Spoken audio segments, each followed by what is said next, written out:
नमस्कार। संजय भारद्वाज हमारे साथ हैं, प्रसिद्ध साहित्यकार और सामाजिक चेतना के धनी। इन्हें सचेतक कहें तो कहीं अच्छा होगा। संजय जी, महाराष्ट्र राज्य हिंदी साहित्य अकादमी के मंच पर आप आए हैं, आपको गौरव सम्मान प्राप्त हो रहा है, कैसा अनुभव है आपका? जी, सर्वप्रथम आपको और सभी दर्शकों को नमस्कार। मैं अभिभूत हूँ। मैं महाराष्ट्र राज्य हिंदी साहित्य अकादमी के प्रति कृतज्ञ हूँ। जब बात महाराष्ट्र की होगी तो स्वाभाविक तौर पर इस पुण्य भूमि में जो सबसे बड़ा जननायक है वे छत्रपति शिवाजी महाराज।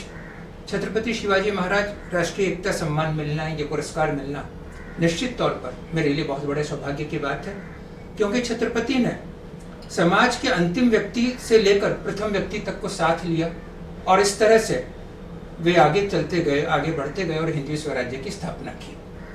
तो बहुत विनम्रता से कहना चाहूँगा, हमारी संस्था जो पुणे में कार्यरत है, हिंदी आंदोलन परिवार के माध्यम से, ये हमारा 29वां वर्ष है।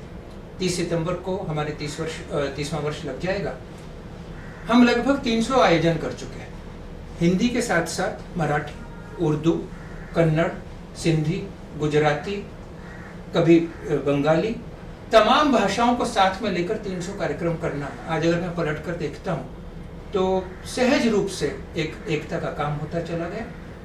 और साथ में एक और मैं विनम्रता से उल्लेख करना चाहता हूँ, हमारे एक ऐसा प्रकल्प जो मैंने और मेरी धर्मपत्नी सुधा जी का साथ रहा।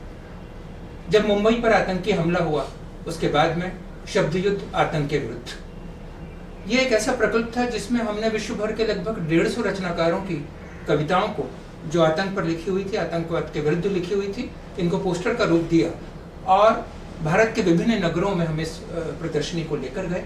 आज भी विभिन्न महाविद्यालयों में ये प्रदर्शनी जारी है और मुझे ऐसा लगता है कि आंदोलन का काम और इस प्रदर्शनी का काम, इन दो प्रकल्पों ने राष्ट्रीय एकता को बढ़ाने की दृष्टि से जो कुछ हम कर सकते थे, हमारा छोटा सा योगदान है, उस योगदान को कहीं न कहीं महाराष्ट्र राज्य हिंदी साहित्य अकादमी ने अपनी मान्यता दी। मैं बार बार बधाई देता हूँ आपको।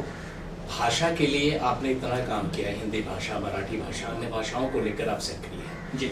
तो आज अंग्रेजी की स्पर्धा में भारतीय भाषाओं का आपको लगता है उन्नयन है या पतन है? मैं निश्चित तौर पर मानता हूँ उन्नयन है, और ये उन्नयन सर्वदा था।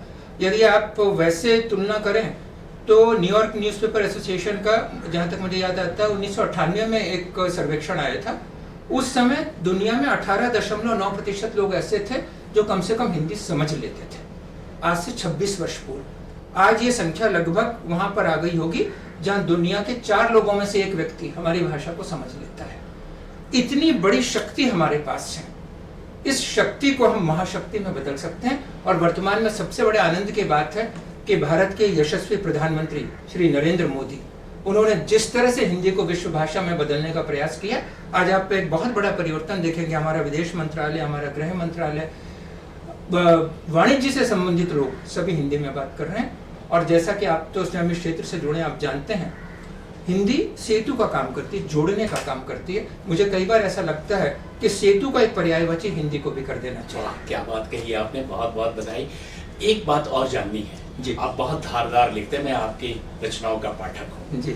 और ये जो धार है जी, ये जब हमारे हृदय को स्पर्श करती है जी, ऐसे रचनाकारों के साथ साहित्य का भविष्य क्या है? साहित्य का भविष्य मुझे लगता है सदैव उज्जवल है, क्योंकि आप जानते हैं आचार्य रामचंद्र शुक्ल जी ने कहा था कि समय के साथ में विज्ञान समाप्त हो सकता है, समय के साथ में तकनीक समाप्त हो सकती है, समय के साथ में दूसरे तमाम बिंदु समाप्त हो सकते हैं, लेकिन साहित्य सर्वदा रहेगा। क्योंकि साहित्य व्यक्ति को, यानी वो जो कि यात्रा है मनुष्य को मनुष्य बनाने की, उसका आधार साहित्य है। और ऐसे भी साहित्य जो सहित है, जो समाज के हित में है। तो स्वाभाविक तौर पर मुझे लगता है, और मनुष्य एक बेहतर मनुष्य बनने की यात्रा, यानी हम जब जंगल से निकले आदिम से आधुनिक होने तक की जो यात्रा है, इसमें साहित्य ने महत्वपूर्ण भूमिका निभाई।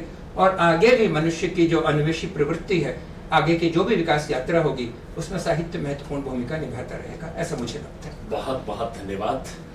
साहित्य वो है जिसमें व्यक्ति अपने जीवन का अनुभव कर सके। जी जी।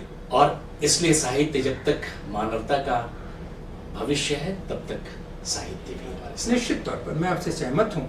और एक अंतिम बात केवल अपनी ओर से मैं जोड़ देना चाहता हूँ, अपने सभी हितैषियों को, सभी शुभचिंतकों को, मेरे सारे पाठकों को, श्रोताओं को, विशेष तौर पर आप जैसा जानते हैं कि संजय उवाच मेरा 5 वर्ष से एक स्तंभ जारी है, उसके अनेक व्याख्यान होते हैं। इन सभी लोगों के प्रति मैं कृतज्ञता ज्ञापित करना चाहूँगा। फिर से महाराष्ट्र राज्य हिंदी साहित्य अकादमी के लिए भी अपनी कृतज्ञता स्वाभाविक तौर पर ज्ञापित करना चाहूँगा। आपने रचना की बात की, इसलिए अपनी कविता की 2 पंक्तियों से कि 2 हाथों वाला साधारण मनुष्य था मैं मित्रों, 2 हाथों वाला साधारण मनुष्य था मैं मित्रों, तुम्हारी आशा तुम्हारे विश्वास ने मुझे सहस्त्रबाहु कर दिया। वाह, मैं बहुत नतमस्तक हूं। बधाई, धन्यवाद। बहुत बधाई, अभिनंदन, धन्यवाद आपका। जी नमस्कार।